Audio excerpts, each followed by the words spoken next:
House of the Dragon Season 2 just had its finale. With that being said, we've had some very tame episodes this season. Does this season finale deliver everything that we were hoping for? Let's discuss.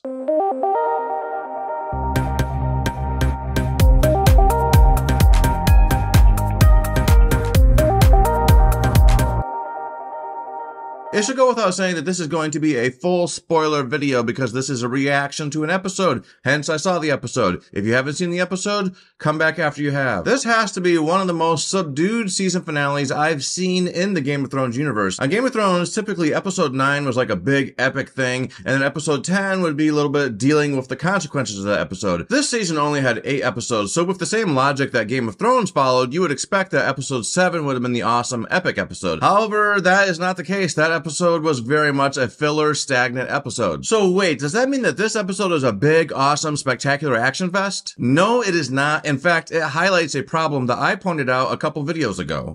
I feel thin, sort of stretched, like butter scraped over too much bread.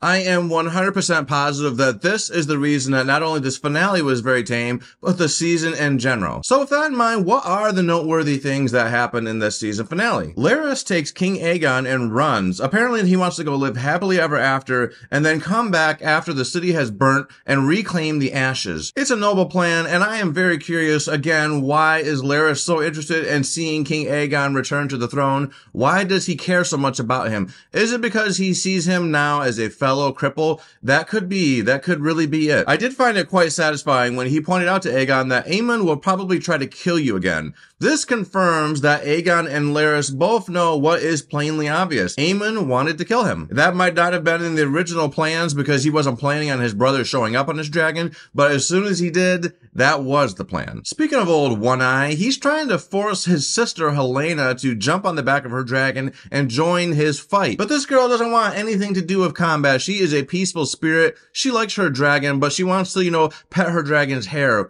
I guess they don't have hair. She wants to clean her dragon. She wants to have tea with her dragon. She doesn't want to fly her dragon into battle. This girl sees things. There is something very fascinating about the way she perceives the world. Is she getting visions from the Lord of Light? Is she a very early incarnation of the Three-Eyed Raven? I'm not really sure, but she does seem to know things, and I totally believe when she tells Aemon that he is going to die. It just seems very truthful. She's really leveled up as a character, that much is for sure. She's no longer just that weird girl. Well, I guess she's still kind of weird, but she's a weird girl that has visions.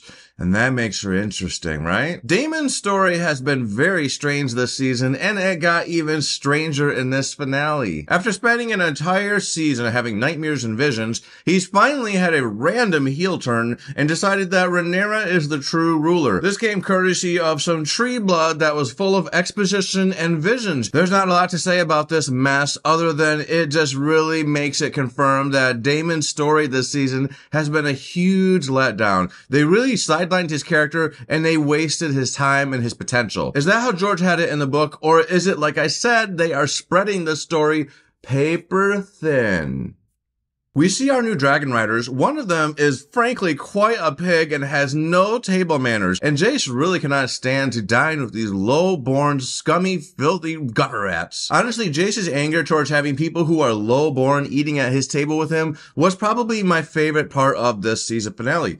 It was just very funny. That kid knows how to come off as extremely entitled, and that guy at the end of the table, he knew how to come off as a complete brute of a pig. I'm not gonna lie, I would send him away from my table too. You gotta have a little bit of class and dignity, but the way he sees it, they need him more than he needs them. I would say he is right. Perhaps the biggest thing to happen in this episode was Alicent turning the tables and running to Rhaenyra this time, hoping for a way out of this conflict. Did she eat a mushroom when she was in the woods camping? What provoked this change of heart? All she wants is to escape with Helena. She even seems willing to give up Aegon's life. This is no Cersei. This is definitely no Cersei. Cersei would have chopped Rhaenyra's head off at the mere suggestion. Too bad that Aegon is on a honeymoon with Larys. So when Alicent gets back and tries to follow through on what she offered, she's gonna find an empty bed and some disappointment. I wonder how that is gonna work out. We're gonna find out in 2 years, folks, so buckle up. It's gonna be a long wait. Did this season finale deliver? No, it did not. This season finale was extremely subdued, very uneventful, and it just felt like a lot of setup for season 3,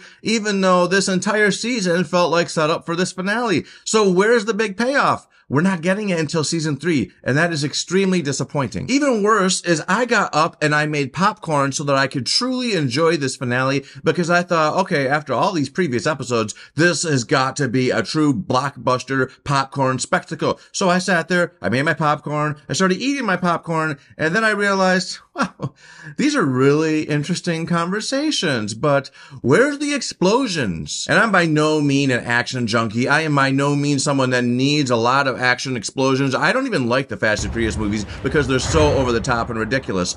That being said, I just really had higher expectations for this finale. This episode to me felt like more filler. And the most disappointing part about that is now we have to wait possibly 2 years to get the answer to where this filler episode was leading to. Is this because of the writer's strike? Is this because of the actor's strike? Or is this simply because they are taking one book and spreading it out too far? That is what I think is going on, but let's talk about that in my full season review, because I am going to be making a full season review video coming up shortly. So to summarize, I think this finale was a very big disappointment. I was quite let down. I had high expectations, especially after the previous subdued episodes. I thought they were going to finally give us something awesome, and they didn't. They just gave us setup. So what did you guys think of this episode? Did you like this episode a lot? Are you disappointed? Put your thoughts on this stuff in the comments and let me know. Did you like this video? If you did, please hit that nice like button. And if you want to hear more things from me, subscribe to this channel. Later.